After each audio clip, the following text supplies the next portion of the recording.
We might be used to seeing full-size Ford F-150s, Chevrolet Silverados, and Ram 1500s plying their trades on our highways and backroads, but the rest of the world relies on smaller pickups to do work. Most of those trucks proudly wear the iconic tri-oval Toyota badge on their grills, though American automakers have been making a dent in Toyota's global dominance over the past decade or so with models such as the Chevrolet Colorado. Chevy's been battling Toyota both here and abroad, while riding a wave of critical acclaim for its stout midsizer. The previous generation Colorado was a two-time Motor Trend Truck of the Year winner, and the new 2023 model recently earned our 2024 Truck of the Year title. But despite the Colorado's consistent kudos, the Toyota Tacoma, the North American cousin of the hugely popular Hilux it sells to most of the rest of the world, has repeatedly taken home the U.S. midsize truck sales crown. And thanks to the launch of its all-new 2024 Toyota Tacoma, Toyota looks hellbent on keeping it that way. But is the latest Tacoma good enough to take down the surging Colorado? We decided to find out. The first truly new Tacoma since before YouTube was a thing, it's better in virtually every way than the model it replaces. It's underpinned by a version of the company's new TNGAF platform, which is shared with a wide variety of its SUVs and pickups, including the Tundra, Land Cruiser/Lexus LX, Land Cruiser Prado/Lexus GX, and the Sequoia. Depending on spec, it comes in rear or four-wheel drive, with coil springs up front and a live axle in back suspended by leaf or coil springs. Toyota also offers two different engine and transmission options: a base 2.4-liter turbo i4 in 3 different states of tune, or an optional hybridized variant that adds an electric motor, upping horsepower to 326 and torque to 465 lb-ft on higher trims. Transmission options include a 6-speed manual on select non-hybrid models, while most of the lineup gets an 8-speed automatic. The Tacoma is also available in extended and crew cab configurations, as well as with either a 6-foot long bed or 5-foot short bed. Clearly, Toyota considers choice important for its customers. So which Tacoma did we choose for this showdown? A solidly mid-grade crew cab/short bed TRD Sport with coil springs and the non-hybrid Turbo 4 in its 278 horsepower and 317 lb-ft state of tune. It's paired with an 8-speed automatic and true 4-wheel drive with a 2-speed transfer case. The Tacoma TRD Sport starts at $44,095, and our test truck stickered for $46,435. Chevy buyers, meanwhile, have slightly fewer options. Built on an evolved version of the previous Colorado's platform and sprung with traditional coil springs up front and a live axle with leaf springs in back, off-road specials like the ZR2 Sub and Fancy Shocks, Chevy builds the Colorado solely in a quad cab, 5-foot short bed configuration. It also only offers the Colorado with a 2.7-liter turbo i4 available in a standard or high-output form. A mid-level option was available for 2023 only, paired exclusively with an 8-speed automatic. Chevy offers 3 drivetrain options for the Colorado: rear-wheel, driver-selectable all-wheel, or a true 4-wheel drive setup with a low range like the Toyota.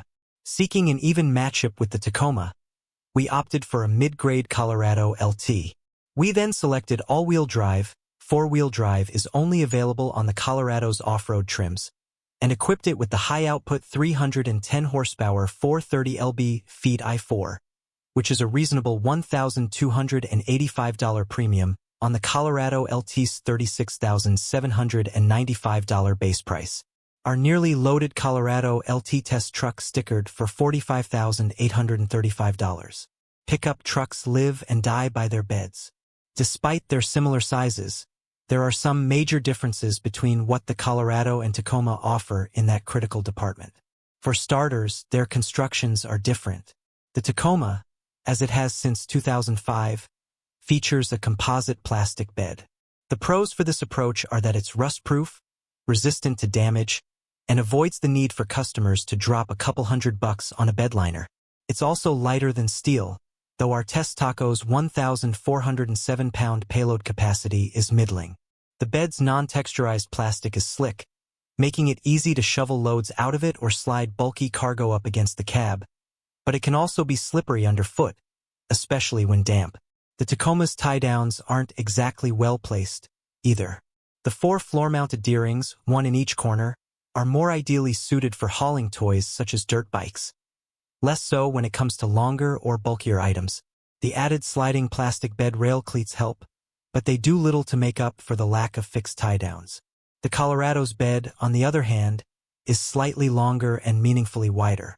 It's built with steel, and like most pickups, it's outfitted with a durable factory spray-in bed liner, a $475 extra. Ours could haul a stout 1,646 pounds.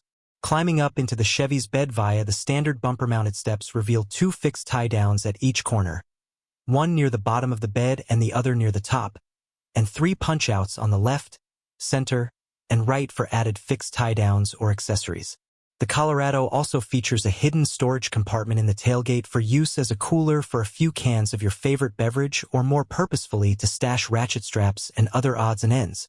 The lip of the tailgate also doubles as a handy ruler.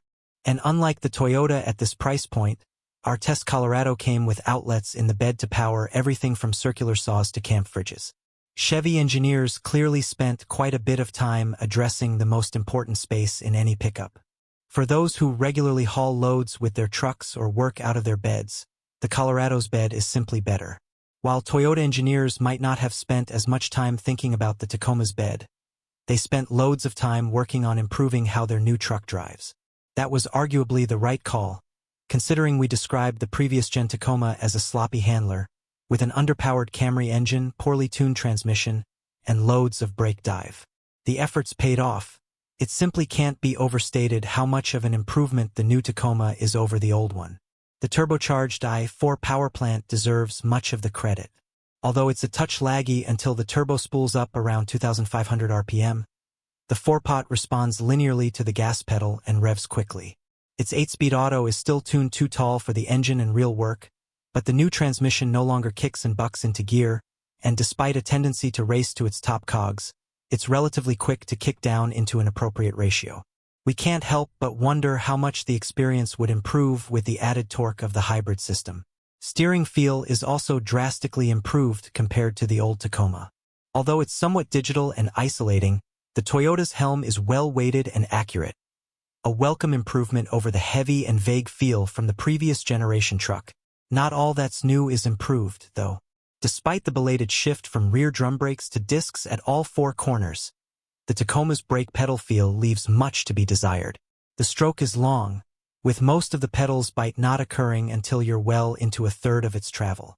It's something you'll get used to after a few stops where you wind up standing the Tacoma on its nose, but it wouldn't instill us with confidence when towing or hauling heavier loads.